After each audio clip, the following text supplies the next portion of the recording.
भूतिया हवेली का रहस्य। एक छोटे से गांव के किनारे एक पुरानी हवेली खड़ी थी। गांव वाले कहते हैं कि वह हवेली भूतिया है और वहां रात में जाने की हिम्मत कोई नहीं करता। एक दिन 4 दोस्त अजय, रीना, विक्रम और सुमन इस रहस्य को जानने के लिए तैयार होते हैं। वे तय करते हैं कि वे रात में हवेली जाएंगे और वहां के रहस्य का पता लगाएंगे।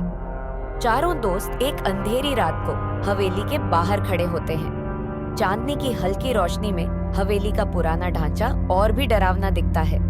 अजय ने झिझकते हुए दरवाजा खोला और सभी अंदर प्रवेश कर गए। हवेली के अंदर घुसते ही चारों ने देखा कि हर तरफ धूल और जाले लगे हुए हैं। फर्नीचर टूटे फूटे और पुराने हैं।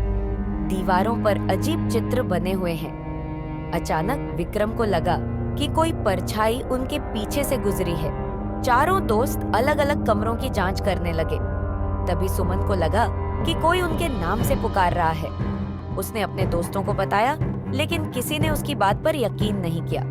अचानक एक जोरदार आवाज आई और एक दरवाजा खुद ब खुद बंद हो गया। अजय ने सुझाव दिया कि वे सभी एक साथ रहकर हवेली की जांच करें। वे एक पुरानी लाइब्रेरी में पहुंचे, जहां उन्होंने एक प्राचीन किताब पाई। उस किताब में हवेली के मालिक और उसकी मृत्यु के बारे में लिखा था।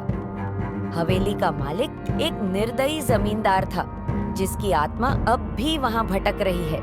जैसे ही वे किताब पढ़ रहे थे, अचानक एक ठंडी हवा चली और किताब हवा में उड़ गई। एक डरावनी छाया उनके सामने प्रकट हुई।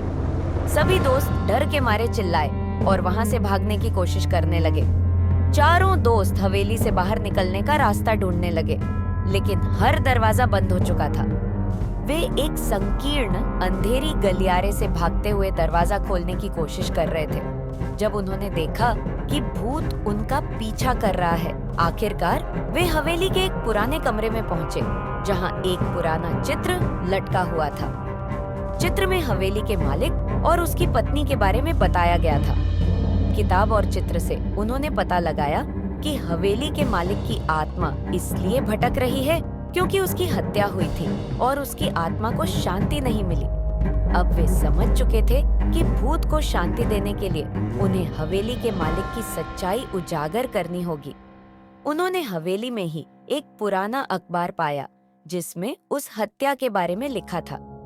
जैसे ही उन्होंने वह अखबार पढ़कर हवेली के मालिक की आत्मा के सामने रखा, भूत शांत हो गया और धीरे धीरे गायब हो गया।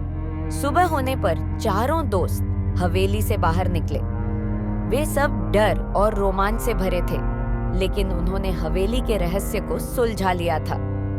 अब वे जानते थे कि हवेली के भूत को शांति मिल गई है और गांव वालों को भी यह बता सकते थे कि हवेली अब सुरक्षित है।